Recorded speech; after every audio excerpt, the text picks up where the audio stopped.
السلام عليكم ورحمة الله وبركاته. ازيكم عاملين ايه؟ يا رب دايما تكونوا بخير يا رب.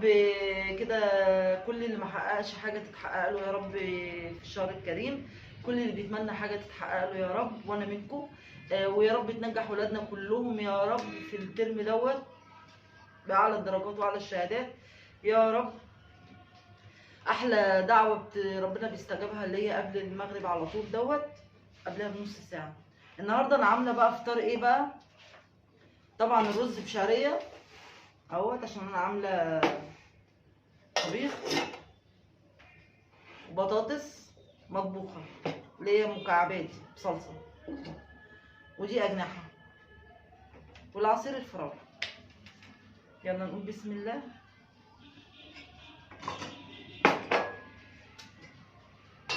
احمد انت جايب لي الطبق الصغنن ده ليه؟ انا قلت لك هات لي اطباق صغيره.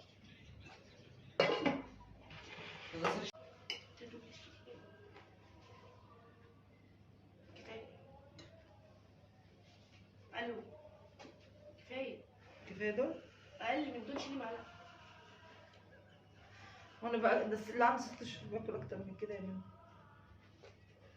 بص الفيديو. هو بيتأثر لوحده. تلقائي اوتو يا بت. الفيديو اوتو خلاص.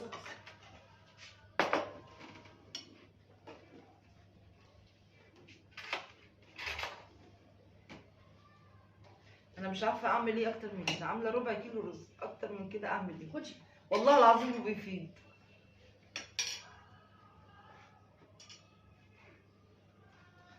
حسب عشان في شعريه زياده.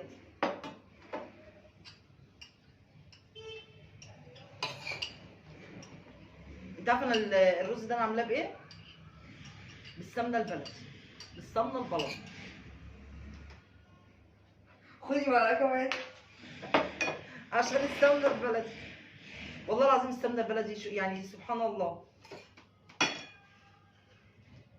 ستي وامي، بس امي جت في المرحله الاخيره ما بقتش تطبخ بالسمنه البلدي. ليه بقى؟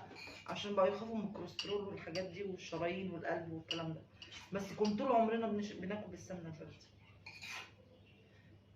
اسمها السمنه البلدي. سامعاني؟ فين الغطا؟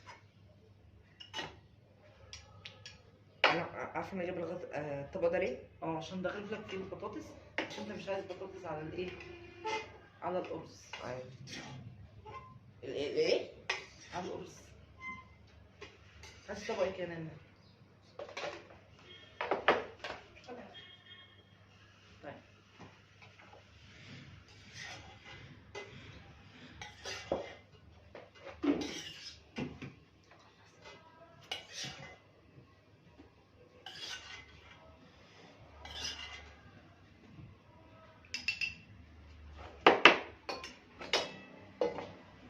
عايزه معلقه. ايوه سبحان الله، بس اقول عايزه معلقه عشان اقلب. لقيت انا اصلا جايبه معلقه زياده. بسم الله.